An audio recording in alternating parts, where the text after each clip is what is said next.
ഗർഭിണിയെ മർദ്ദിച്ച സംഭവത്തിൽ പ്രതിക്കൂട്ടിലായ CI പ്രതാപചന്ദ്രന് suspension. മർദ്ദന ദൃശ്യങ്ങൾ കോടതി ഉത്തരവിന് പിന്നാലെ പുറത്തു വന്നതോടെയാണ് നടപടി.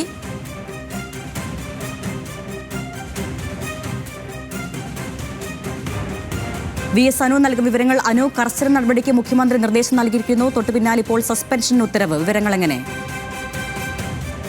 നേരത്തെ തന്നെ കർശന നടപടിയെടുക്കാൻ മുഖ്യമന്ത്രിയുടെ ഓഫീസ് നിർദ്ദേശം നൽകിയതാണ്. അതിന് പിന്നാലെയാണ് പ്രതാപചന്ദ്രൻ എന്ന് പറയുന്ന ഓഫീസറെ സസ്പെൻഡ് ചെയ്തുകൊണ്ട് ഇപ്പോൾ സംസ്ഥാന പോലീസ് മേധാവി നിർദ്ദേശം കൊടുത്ത പ്രകാരം IG ഉത്തരവ് ഇറക്കിയിരിക്കുന്നത്.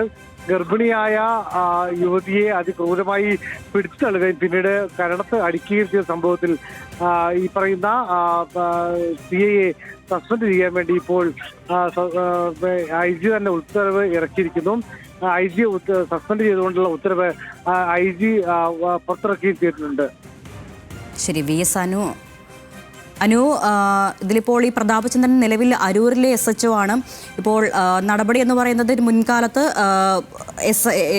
SI ആയിരുന്ന സമയത്തായിരുന്നു ഈ ആക്രമണം നടത്തിയത്. ഇതിലിപ്പോൾ 1 വർഷത്തെ കാലത്തെ നിയമ പോരാട്ടത്തിനൊടുവിലാണ് ഈ ദൃശ്യങ്ങളടക്കം പുറത്തു കൊണ്ടുവരാൻ പരാതിക്കാരിക്ക് സാധിച്ചതും. ഇപ്പോൾ തുടർ നടപടികളും പ്രതീക്ഷിക്കാമല്ലോ അല്ലേ? എന്നാൽ ജൂണിലാണ് ഈ സംഭവം ഉണ്ടായത്. പക്ഷെ അതിനുശേഷം ഈ CCTV ദൃശ്യങ്ങൾ കിട്ടാനുള്ള ഒരു നിയമപോരാട്ടം അവർ നടത്തുകയും ചെയ്തു. അതിനുശേഷം ഏതായാലും ഇപ്പോൾ 2024 നടന്ന സംഭവത്തിൽ ഈ കഴിഞ്ഞ ദിവസമാണ് ഈ CCTV ദൃശ്യങ്ങൾ പുറത്തു വന്നത്. ഇതിൽ വലിയ തരത്തിലുള്ള അക്രമം നടന്നു എന്നുള്ള കാര്യം പുറത്തു വരികയും ചെയ്തു. ഇതിന് പിന്നാലെയാണ് മുഖ്യമന്ത്രിയുടെ ഓഫീസർ അടിയന്തരമായി കർശന നടപടി സ്വീകരിക്കണം എന്ന് സംസ്ഥാന പോലീസ് മേധാവി റവാഡ ചന്ദ്രശേഖരനോട് പറഞ്ഞത്. അതിന്റെ അടിസ്ഥാനത്തിലാണ് ഇപ്പോൾ ഈ പറയുന്ന CIയെ സസ്പെൻഡ് ചെയ്യാൻ വേണ്ടി ഉത്തരവ് ഇറങ്ങിയിരിക്കുന്നത്.